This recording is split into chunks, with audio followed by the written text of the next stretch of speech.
ला यबलुगु मिदहतहुल क़ाइलून वला युहसी नामाहुल आद्दून वला युअद्दी हक़्क़हुल मुज्तहिदून अल्लज़ी ला युद्रिकुहु बुअदुल हिमम वला यनालहु गौसुल फितन अल्लज़ी लैसा लिसिफ़तिही हद्दुम महदूद वला नातुम मौजूद वला वक़्तुम ममदूद वला वक़्तुम मादूद वला अजलुम ममदूद फ़तरल क़लाइक़ा बिक़ुदरते व नशरर रियाह बिरहमते व वत्तदा बिस्सुक़ूरे मयदान अर्दे अल्हम्दुलिल्लाहिल्लज़ी ज़य्यनन नबिय्यिना बिहबीबिहिल मुस्तफ़ा व मन्ना अलल मुमिनीना बिनबिय्यिहिल मुज्तबा अस्सलातु वस्सलामु अला रसूलिही सय्यदना व नबिय्यिना व तबीब नुफूसिना अबिल क़ासिम मुहम्मद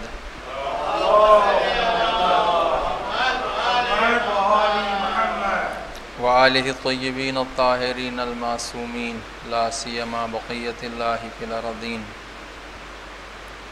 अम्मा बाद इबादल्लाह उसीकुम व नफ्सी बितक़वल्लाह इत्तक़ुल्लाह फ़इन्ना खैरज़्ज़ाद अत्तक़वा। बंदगान खुदा, आप तमाम हज़रात को और अपने नफ्स को अल्लाह का तक़वा इख्तियार करने की दावत देता हूँ और अल्लाह का तक़वा इख्तियार करने की नसीहत करता हूँ और वसीयत करता हूँ।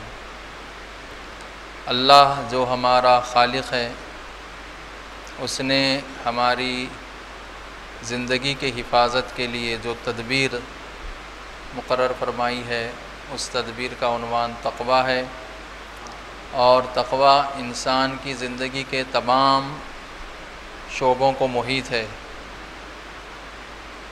इंसान की ज़िंदगी का जिस कदर फैलाव है, तक़वा का उसी कदर फैलाव है। और इंसान की ज़िंदगी का एक पहलू तनाज़ात है, झगड़े हैं। जब इंसान बाहमी तौर पर एक जगह होते हैं तो उनमें तनाज़ा पैदा हो जाता है, झगड़ा पैदा हो जाता है। नतीजे में होता यह है कि इंसान इन झगड़ों में बहुत कुछ ज़ाया कर बैठता है, बहुत ज़्यादा नुकसान इंसान का इन झगड़ों में हो जाता है। झगड़ों में होता यह है कि हम जायज़ और नाजायज़ मादी फ़ायदा उठा लेते हैं, अपना हक़ हासिल कर लेते हैं, लेकिन जिस कीमत पर हम अपना हक़ वसूल करते हैं वो कीमत बहुत नुकसानदेह होती है। यानी उमूमन जो निज़ा, जो झगड़ा होता है, उसके अंदर अदल इंसाफ की रियायत नहीं की जाती। और ख़ुसूसन आज की जो समाजी हालत है, जहाँ कानून नाम की कोई चीज़ मौजूद नहीं है, कानून बालाए ताक़ है और इंसानी तरबियत भी तकरीबन फरामोश शुदा चीज़ है और सिर्फ़ नाम नहाद हद तक यहाँ पर इंसान शदीद ख़तरे में है और बाज़ औक़ात निज़ाम दूसरा हमें नुकसान पहुँचाता है और बाज़ औक़ात हम ख़ुद अपना नुकसान कर लेते हैं। जब भी झगड़ा होता है किसी से, तनाज़ा, तो या तो सामने वाला हमारा नुकसान कर देगा या हम उसका नुकसान कर देंगे, या फिर तीसरी सूरत यह है कि ख़ुद हम अपना नुकसान कर लेंगे।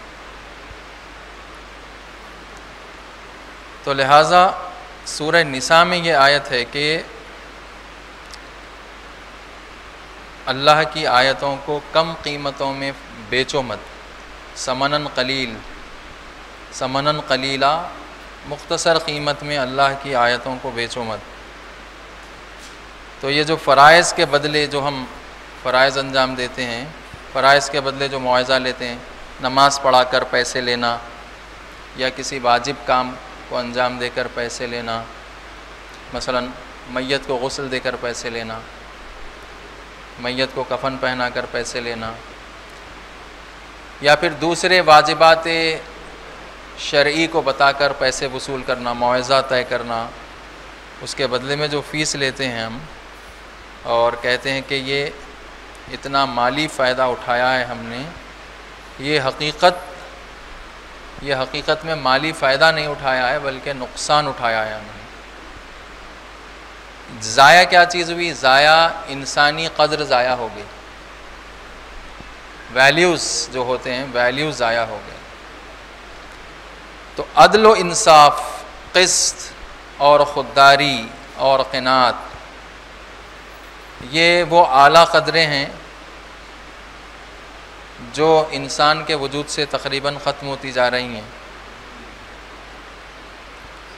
और मामूलन लोग सादा लोग होते हैं, सादगी, लोगों की सादगी से फ़ायदा उठाकर उनसे कुछ माल हासिल कर लेते हैं, जिसको कुरान ने कहा कि ये अक्ल माल बिल बातिल है, बातिल के ज़रिए से माल खाना।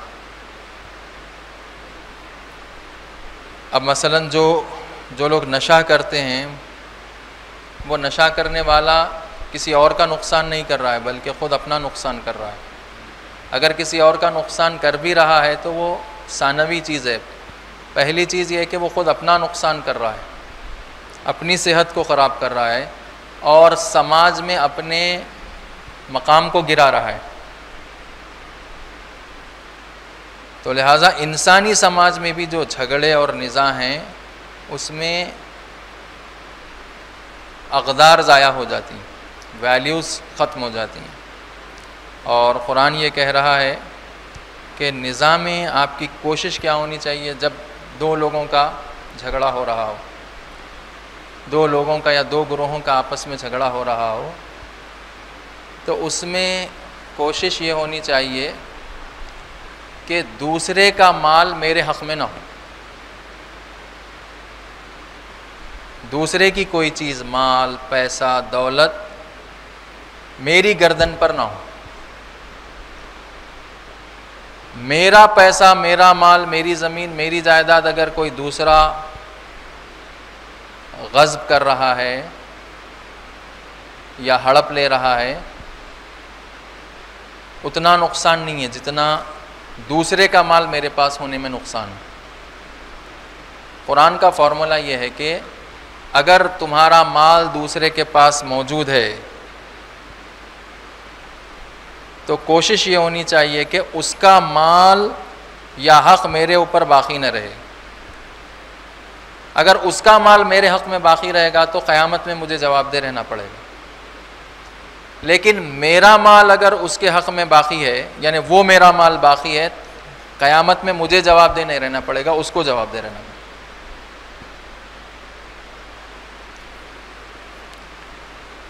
तो होता ये है कि इंसान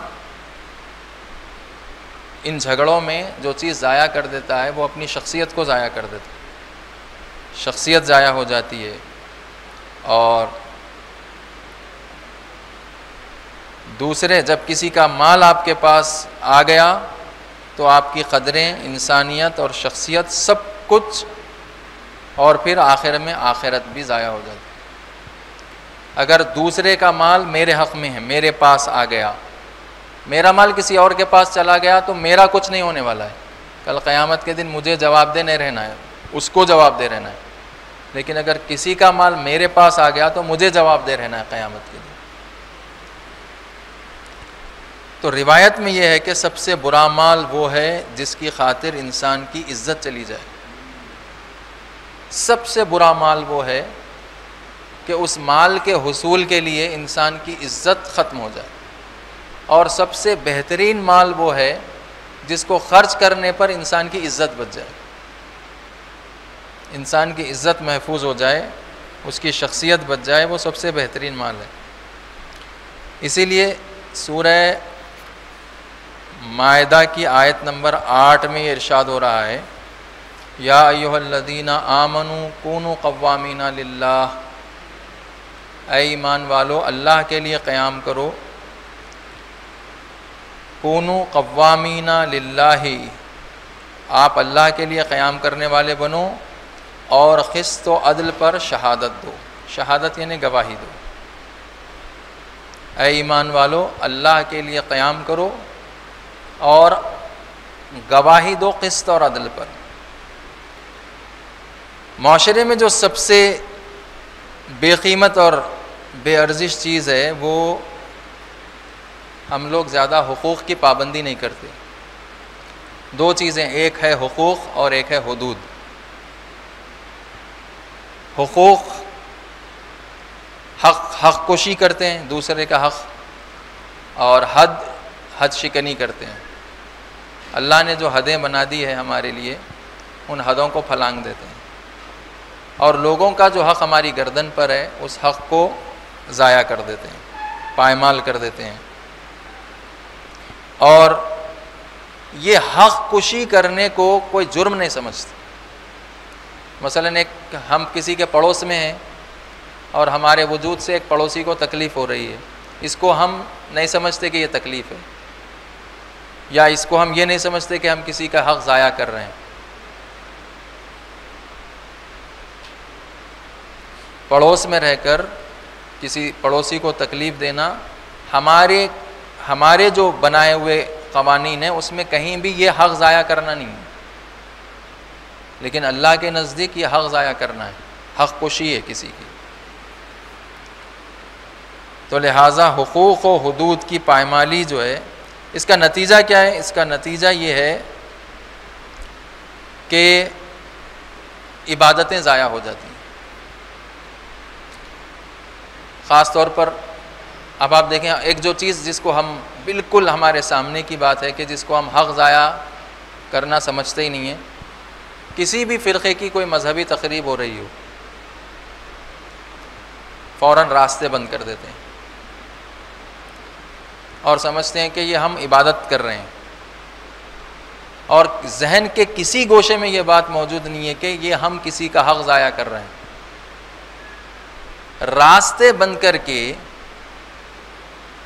लोगों को तकलीफ़ पहुंचा के आप कौन सी इबादत कर रहे हैं? अज़ान, हत्ता अज़ान जो हम 5 वक्त, शिया 3 वक्त देते हैं, अगर हमारी अज़ान से भी किसी को तकलीफ़ पहुंच रही है और वाक़ईन तकलीफ़ पहुंच रही है, तो अज़ान सिर्फ़ उसी हद तक ज़रूरी है जिस हद तक चाहिए। अज़ान की बात मैं कर रहा हूँ। अगर हमारी अज़ान से किसी को वाकई तौर पर तकलीफ़ हो रही है, कोई बीमार है, बीमार को परेशानी हो रही है, बीमार की बीमारी में इजाफ़ा हो रहा है, तो फिर वो अज़ान भी सिर्फ़ उसी दायरे में महदूद रहे जिस दायरे में उसकी ज़रूरत है।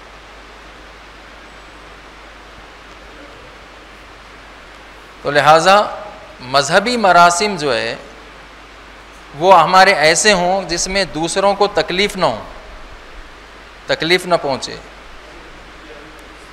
तो लिहाजा हुकूक़ और हुदूद अगर पायमाल हों, जहाँ पर भी किसी का हक़ पायमाल हो रहा है या जहाँ पर भी कोई हद फलांगी जा रही है, फिर वो बात इबादत नहीं, फिर वो अमल को इबादत के ज़ुमरे में शामिल नहीं रखेंगे।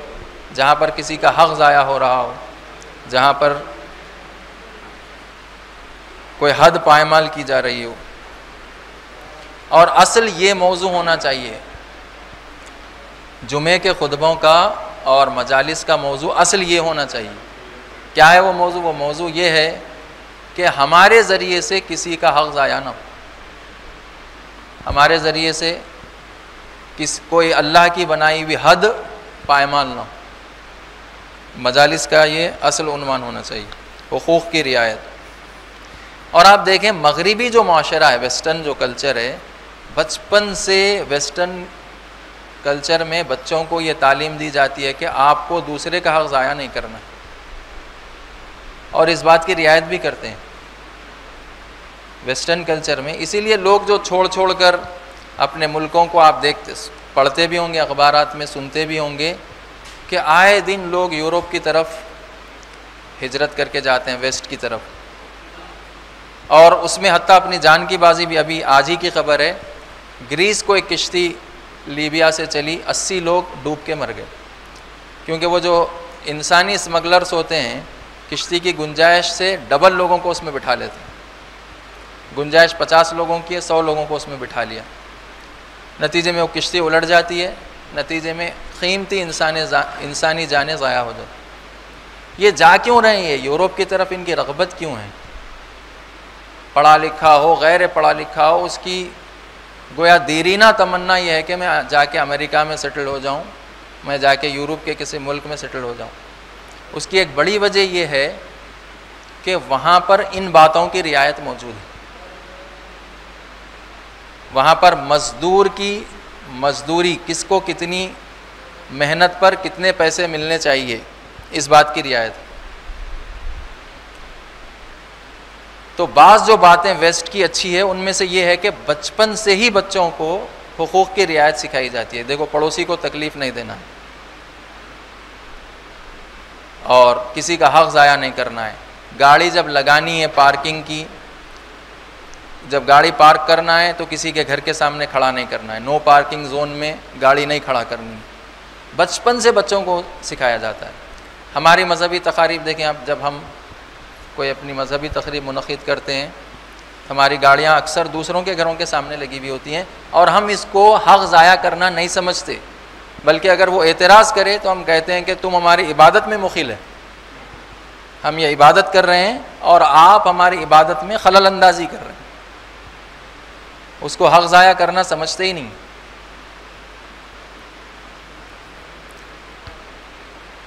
तो लिहाजा अल्लाह के लिए गवाही देने वाले बन जाओ। और सूरह निसा में है कि अगर ये गवाही, गरचे ये गवाही आपको अपने वालिद, वालदा, भाई, बहन, करीब तरीन रिश्तेदारों के ख़िलाफ़ ही क्यों ना देनी पड़ जाए, गवाही दो अल्लाह के लिए, चाहे वो गवाही तुम्हारे करीब तरीन रिश्तेदारों के ख़िलाफ़ ही क्यों ना तुमको देनी पड़ जाए, जो आसान काम नहीं है। और किसी कौम के साथ दुश्मनी, किसी कौम के साथ अदावत इस बात का सबब ना बने कि तुम अदल का दामन छोड़ दो। किसी भी कौम के साथ दुश्मनी इस बात का सबब ना बने कि तुम्हारे हाथ से अदल का दामन छूट जाए, तुम उसका हक़ ज़ाया कर बैठो। तो लिहाजा,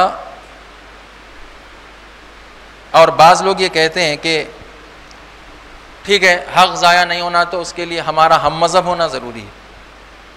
हम हक़ शिया का हक़ ज़ाया नहीं करेंगे, जो शिया नहीं है उसका हक़ हम ज़ाया करेंगे, और जो मुसलमान नहीं है उसका हक़ हम ज़ाया करेंगे। आके उलमा से फतवे भी लिखा लेते हैं, काफिर से सूद लेना जायज़ है, इस तरह की बातें। ये बहुत ही यानी नाजायज़ तरीक़ा है और कुरान और अहले बैत की तालीमात के ख़िलाफ़ है कि आप ये कहें कि मैं सिर्फ़ अपने हम मज़हब लोगों को तकलीफ़ नहीं दूंगा, जो मेरे मज़हब का नहीं है वो उसको मैं तकलीफ़ दूँ, क्योंकि वो मेरे मज़हब का नहीं, क्योंकि वो मेरे मसलक का नहीं है। ये कुरान और अहले बैत की बल्कि ये कहा जा रहा है कि हत्ता अगर तुम्हारा कोई दुश्मन भी है, दुश्मन भी अगर तुम्हारा कोई है, तो दुश्मन की दुश्मनी की वजह से अदल का दामन अपने हाथ से छोड़ो मत। दुश्मन से भी, दुश्मन के ख़िलाफ़ भी अदल की गवाही दो। तुम्हारी गवाही अदल पर मबनी होनी चाहिए। ऐसा नहीं है कि चूँकि मुकाबले में दुश्मन है तो लिहाजा कोई अदल और कोई इंसाफ और कोई क़िस्त नहीं, चूँकि मुकाबले में दुश्मन है। कहते भी हैं, मुहावरे मशहूर करे हुए अंग्रेज़ी में कि everything is fair in war and love. मोहब्बत और जंग में हर चीज़ जायज़ है। ना मोहब्बत में हर चीज़ जायज़ है, ना जंग में हर चीज़ जायज़ है। तमाम के हुदूद अल्लाह ने मुकर्रर कर दिए। ये जंग है, जब भी कोई लश्कर जंग के लिए रवाना फरमाते रसूलुल्लाह हुदूद बता देते कि क्या करना है।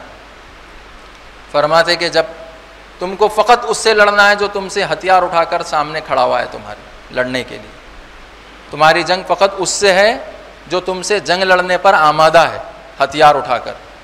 अगर कोई हथियार ज़मीन पर रख दे उस पर हमला मत करो, और अगर कोई ज़ख्मी हो जाए उसको कत्ल मत करो। उनकी औरतों बूढ़ों पर हमला मत करो, औरतों बूढ़ों पर और बच्चों पर हमला मत करो। तुम्हारी जंग फ़कत उससे है जो तुम्हारे मुकाबले में आकर खड़ा हुआ है। जो मैदान जंग में हाजिर है हथियार लेकर, और उनकी आबाद खेतियों को तबाह मत करो, उनकी फसलों को उजाड़ो मत, उनके हरे भरे दरख्तों को आग मत लगाओ, उन पर पानी मत बंद करो। ये रसूलुल्लाह ज़वाबित सिखाकर भेजते थे मुसलमानों को जब भी किसी जंग में भेजते थे। ऐसा नहीं है कि जंग चूँकि सामने दुश्मन है तो लिहाजा दुश्मन के ख़िलाफ़ हर हरबा इस्तेमाल कर लिया जाए, उन पर पानी बंद कर दिया जाए, उनके हरे भरे दरख्तों को जला दिया जाए, फसलों को उजाड़ दिया जाए, बच्चों पर हमला किया जाए, औरतों पर हमला किया जाए, बूढ़ों को ना बख्शा जाए। हुदूद है। सूरे मायदा की जो ये आयत है उसमें ये इरशाद हो रहा है कि तुम गवाही दो क़िस्त पर, अदल पर गवाही दो, अदल पर गवाही दो, और किसी कौम की दुश्मनी इस बात का सबब न बने कि तुम अदल का दामन अपने हाथ से छोड़ दो। वत्तक़ुल्लाह, अल्लाह का तक़वा इख्तियार। जब ये करोगे, एदलु अक़रबु लित्तक़वा, अदल से काम लो, ये अदल से काम लेना तुम्हें तक़वा से करीब कर देगा। गुफ्तगू का खुलासा ये हुआ कि इंसान मुत्तक़ी कब बनता है? इंसान मुत्तक़ी उस वक्त बनता है जब झगड़ों में, तनाज़ात, झगड़े, दुश्मनियों में भी इंसान अदल का दामन न छोड़े, दुश्मन के मुकाबले में भी अदल से काम ले, तो उस वक्त इंसान के अंदर तक़वा पैदा हो जाएगा और वो तक़वा से करीब हो जाएगा। और जब इंसान में तक़वा पैदा हो जाएगा तो हिदायत का रास्ता तय करना उसके लिए आसान हो जाएगा, और जब हिदायत का रास्ता आसान हो जाएगा तो मकसद खिलकत तक पहुँच जाएगा। अल्लाह ने जिस मकसद के लिए उसको खल्क़ किया है वो मकसद हासिल कर लेंगे। परवरदिगार हम सबको तौफ़ीक़ इनायत फ़रमाएँ। औज़ु बिल्लाहि मिनश शैतानिर रजीम, बिस्मिल्लाहिर रहमानिर रहीम। क़ुल हुवल्लाहु अहद, अल्लाहुस समद, लम यलिद व लम यूलद। अस्सलामु अलैकुम व रहमतुल्लाह। औज़ु बिल्लाहि मिनश शैतानिर रजीम, बिस्मिल्लाहिर रहमानिर रहीम। अल्हम्दुलिल्लाहि नहमदुहु व नस्तईनुहु व नुमिनु बिही व नतवक्कलु अलैहि व नशहदु अल्ला इलाहा इल्लल्लाहु वहदहु ला शरीका लह व अन्ना मुहम्मदन अब्दुहु व रसूलुहु सलवातुल्लाहि व सलामुहु अलैहि व आलिहि व मग़फ़िरतुहु व रिदवानुहु। अल्लाहुम्मा सल्लि अला मुहम्मदिन अब्दिका व रसूलिका व नबिय्यिक सलातन नामियतन ज़ाकियतन तरफ़अउ बिहा दरजता व तुबय्यिनु बिहा फ़ज़लह। व सल्लि अला मुहम्मदिन व आलि मुहम्मद व बारिक अला मुहम्मदिन व आलि मुहम्मद कमा सल्लैता व बारकता व तरहमता अला इब्राहीम व आले इब्राहीम इन्नका हमीदुम मजीद। अल्लाहुम्मा सल्लि अला ख़ातमिल अंबिया मुहम्मदिनिल मुस्तफ़ा सल्लल्लाहु अलैहि व आलिहि वसल्लम व सल्लि अला अमीरिल मोमिनीन अली इब्न अबी तालिब अलैहिस्सलातु वस्सलाम व सल्लि अला फ़ातिमतिज़ ज़हरा सय्यदति निसाइल आलमीन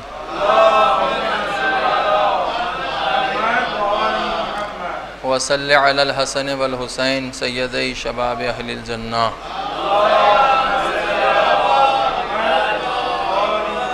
व अला अली इब्निल हुसैन व मुहम्मद इब्न अली व जाफ़र इब्न मुहम्मद व मूसा इब्न जाफ़र व अली इब्न मूसा व मुहम्मद इब्न अली व अली इब्न मुहम्मद वल हसन इब्न अली वल हुज्जत इब्निल हसनिल खलफ़िल क़ाइम बिल हक़्क़िल मुंतज़रिल महदी।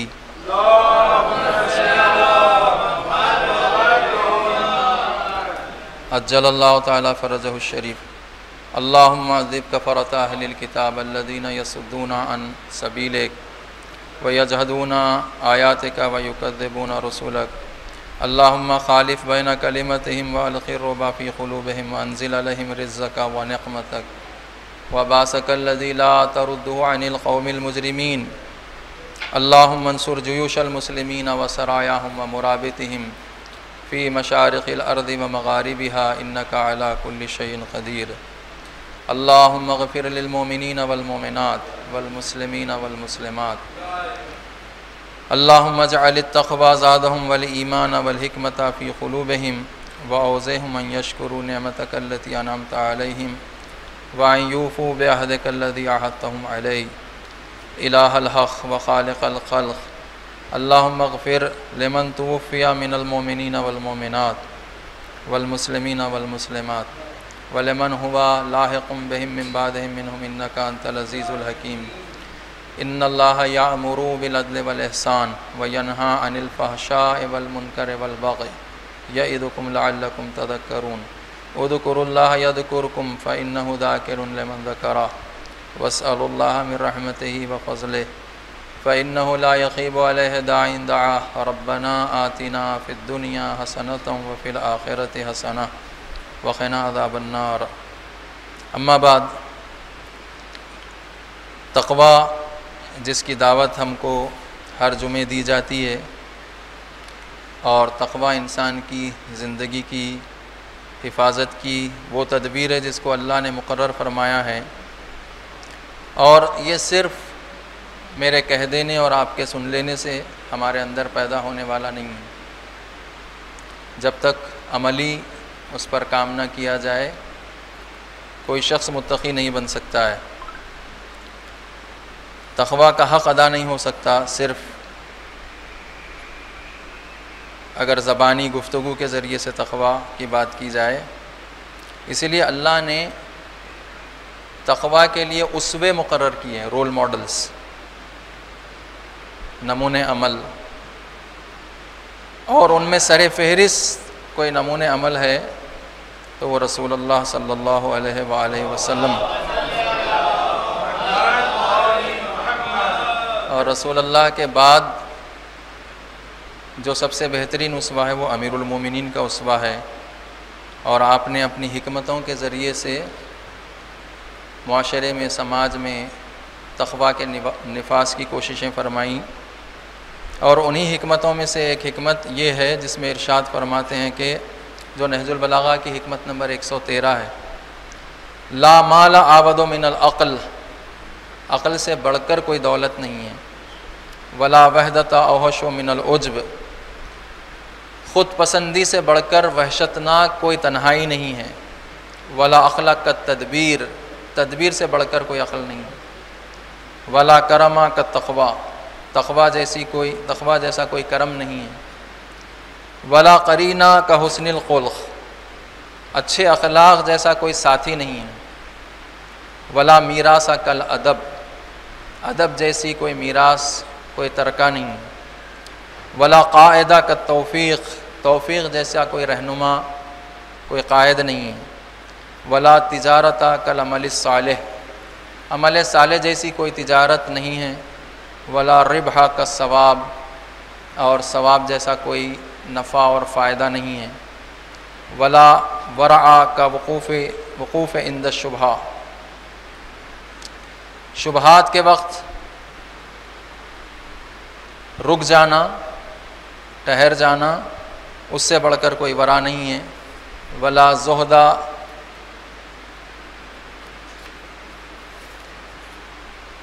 वला ज़ुहदा का ज़ुहदे फ़िल हराम, हराम से बचने से बढ़कर कोई ज़ुहद नहीं है।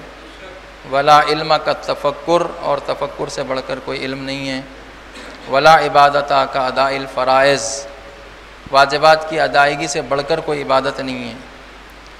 वला ईमाना कल हया व सब्र, और हया और सब्र के जैसा कोई ईमान, हया और सब्र जैसा ईमान नहीं है। ये दो चीज़ें हैं, हया और सब्र। और ईमान कहा गया कि ईमान क्या है? ईमान वही हया है। हया और ईमान एक ही चीज़ है, और हया और सब्र एक ही चीज़ है। हज़रत ने ये नहीं फरमाया ईमान का एक रुकन हया है और एक रुकन सब्र है, ईमान जिस पर टिका हुआ है वो हया और सब्र पर टिका हुआ है, ये नहीं फरमाया। बल्कि फरमाया कि हया ही ईमान है, सब्र ही ईमान है। और ईमान का आज तक कोई शफ़ाफ़ डेफिनेशन हमारे जहनों में नहीं है। हम बहुत ज़ोर शोर से कहते तो हैं कि हम मोमिन हैं, मोमिन हैं। किसी मोमिन को लाके यहाँ खड़ा कर दीजिए कि 10 मिनट ईमान पर गुफ्तगू कीजिए, नहीं बोल पाएगा, ईमान की तारीफ़ नहीं कर सकेगा। और बजा तौर पर, क्योंकि आज तक सही तारीफ़ ईमान की हुई ही नहीं है उसके सामने। ईमान के लवाज़िमात ज़िक्र करके समझते हैं कि ये ईमान का डेफिनेशन हो गया है। ईमान क्या चीज़ है, और फिर उलमा ने फिर उसको इतना पेचीदा बना दिया इल्म कलाम में ख़ास तौर पर ले जाकर कि वो आम आदमी समझ ही नहीं सकता कि ईमान क्या चीज़ है।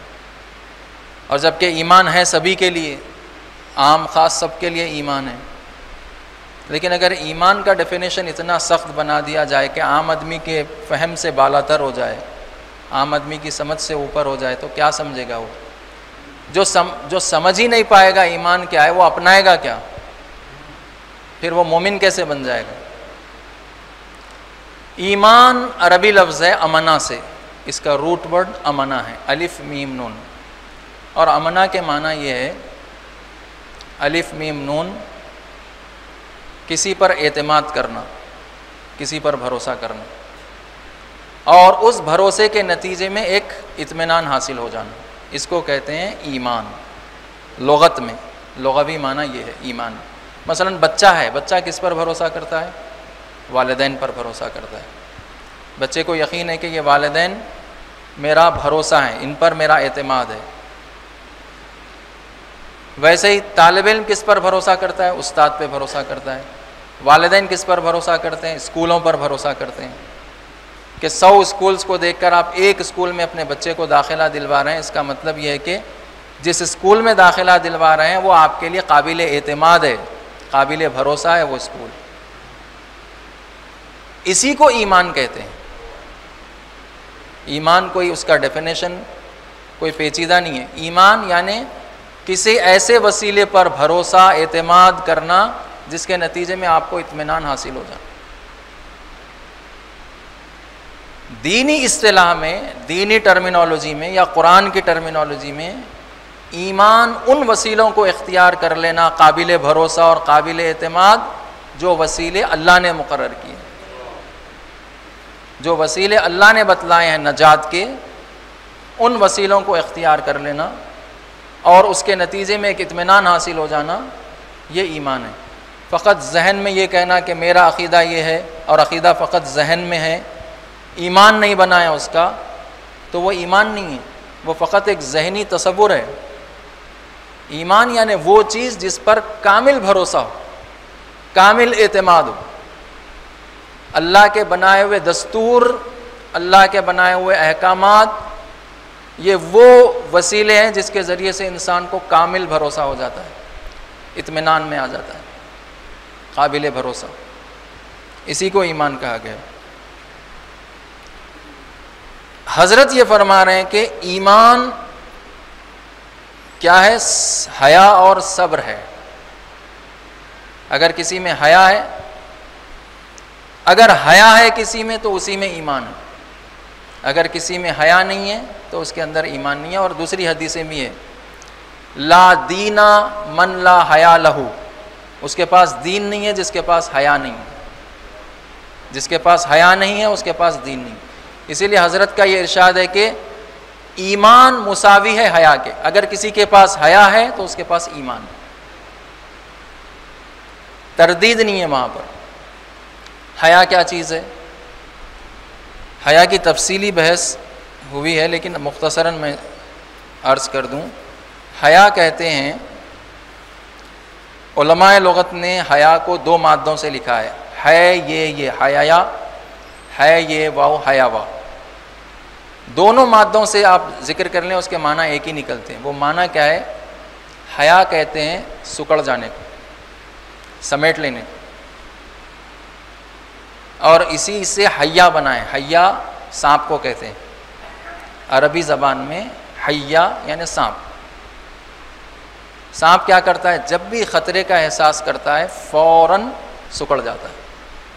लंबा था, फ़ौरन गोल हो गया, ख़तरे का एहसास करके अपने आप को एक जगह जमा कर लिया।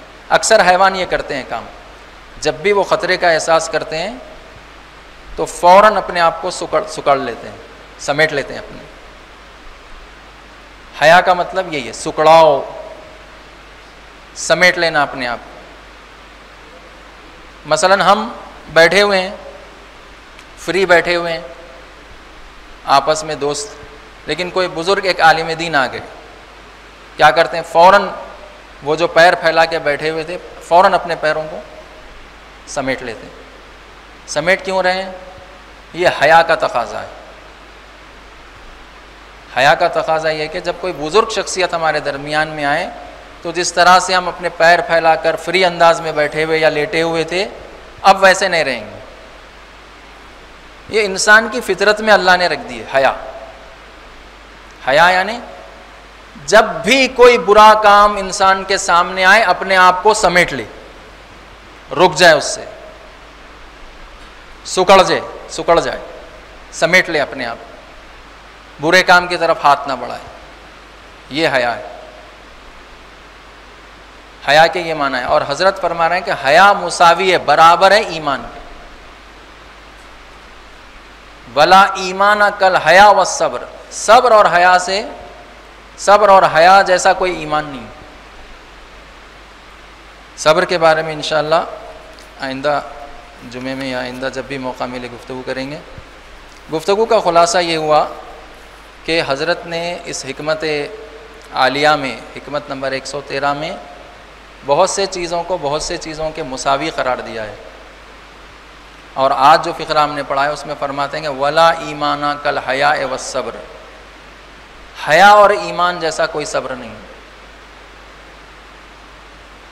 और ये जो महीना चल रहा है गालिबन ये आखिरी हफ्ता है माह ज़ीक़ादा का, जो हुर्मत वाले महीनों में से पहला महीना है। और इसकी 29वीं तारीख़ जो है वो इमाम मोहम्मद तक़ी जवाद अलैहिस्सलाम की शहादत का दिन है।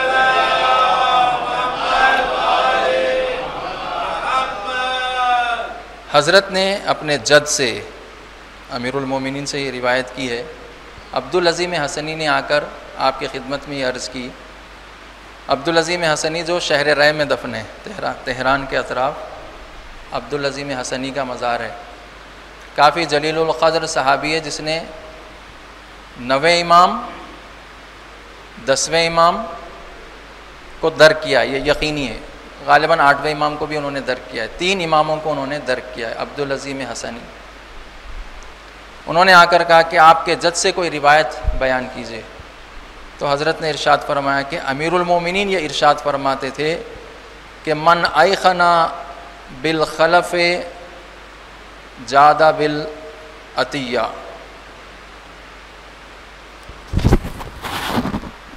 जी हाँ, फरमाते हैं कि जिसको ये इस बात का यकीन हो कि जो चीज़ मैं राह खुदा में दे रहा हूँ, जो चीज़ मैं राह खुदा में ख़र्च कर रहा हूँ, अल्लाह इस चीज़ का जानशीन बनाने वाला है, इस चीज़ का खलफ बनाने वाला है। यानी इस चीज़ के पीछे कोई चीज़ आने वाली है। खलफ कहते हैं पीछे आने वाले। इसीलिए हम लोग कहते हैं ना, जो बच्चा माँ बाप का फरमा बरदार नहीं होता उसको नाखलफ कहते हैं, यानी अच्छे माँ बाप का नालायक बेटा। खलफ यानी वो चीज़ जो पीछे आए, किसी भी चीज़ के जो पीछे आए उसको खलफ कहते हैं। वो जो तुम अल्लाह की राह में खर्च करते हो, राह खुदा में इन्फाक करते हो, जिसको ये यकीन है कि वो तुमको हासिल होगा, वो तुमको मिल के रहेगा, फिर उसके लिए राह खुदा में खर्च करना आसान हो जाता है। जिसको ये यकीन आ जाए कि जो चीज़ भी मैं राह खुदा में खर्च कर रहा हूँ, ये चीज़ पलट कर फिर कुछ और चीज़ मुझ तक पहुँचने वाली है अल्लाह की तरफ से, और ये अल्लाह का वादा है, तो फिर उसको राह खुदा में खर्च करने से कोई बाक नहीं है, कोई उसके हाथ को रोक नहीं सकता। तो इससे पता चला कि 2 तरह के लोग हैं। एक वो हैं जिनको यकीन ही नहीं है कि हम अगर पैसा खर्च करें या कुछ भी खर्च करें राह खुदा में तो हमको पलट कर कुछ मिलने वाला है, और ये अफराद हो जाते हैं बखील, फिर कोई चीज़ राह खुदा में खर्च नहीं करते, क्योंकि उनको यकीन ही नहीं है कि वो पलट कर हमको मिलने वाली, बल्कि वो ये समझते हैं कि जो खर्च हो गया वो कम हो गया। 100 रुपये थे, 10 रुपये मैंने खैरात कर दिए, 10 रुपये कम हो गए, 90 रुपये ही मेरे जेब में है। उसको ये यकीन नहीं है कि अगर मैं ये 10 रुपये खर्च करूँगा राह खुदा में तो अल्लाह पलटा कर 10 के बदले 10 गुना ज़्यादा 100 रुपये फिर मेरे जेब में आ जाएंगे। उसको इस बात का यकीन नहीं। उसको इस बात का यकीन है कि मेरे जेब से 10 रुपये कम हो गए, फिर ये शख्स कभी भी अल्लाह की राह में खर्च नहीं कर सकता। रसूलुल्लाह की खिदमत में एक साइल आया,